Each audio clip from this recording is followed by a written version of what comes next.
ఎలాంటి ఇన్సెక్యూరిటీస్ లేకుండా ఇంత అద్భుతమైన కెమిస్ట్రీని, బ్రొమాన్స్ని అన్నిటినీ స్క్రీన్ పైన తీసుకొస్తున్నారని అర్థమవుతుంది. కానీ మాకైతే ఆ బ్రొమాన్స్ యాక్చువల్లీ ఆఫ్ స్క్రీన్ కూడా కనిపిస్తుంది, ప్రమోషన్స్ పుణ్యమా అని చెప్పేసి. సో ఇలా ఒక ముగ్గురు హీరోలు ఇంత ఇన్సెక్యూరిటీ లేకుండా ఒక బాండింగ్ అనేది చాలా రేర్గా చూస్తాం. కాబట్టి బ్రదర్హుడ్ అండ్ ఫ్రెండ్షిప్ ఈ రెండు సినిమాలో కనిపించబోతున్నాయని అర్థమవుతుంది. సో నారా రోహిత్ గారు, ఇప్పుడు మనోజ్ గారు, శ్రీనివాస్ గారు కదా, బ్రదర్హుడ్ ఎవరితో షేర్ చేసుకుంటారు, ఫ్రెండ్షిప్ ఎవరితో షేర్ చేసుకుంటారు?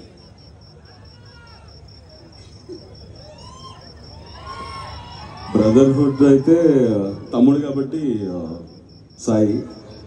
Friendship for life is like బాబాయ్. Okay okay. So same question to Manoj garu, అంతేనా? సేమ్ ఆన్సర్ కావాలని కావాలి.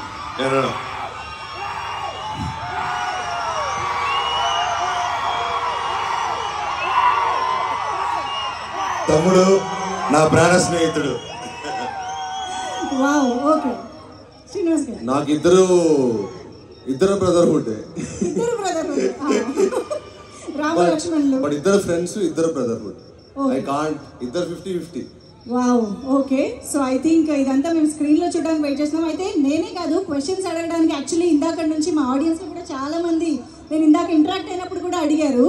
కానీ దానికంటే ముందు ఎస్ మీ స్పీచెస్ వింటే ఇంకా బాగుంటుంది. కాబట్టి to start with S Nara Rohit గారిని మాట్లాడవలసిందిగా రిక్వెస్ట్ చేస్తూ సార్.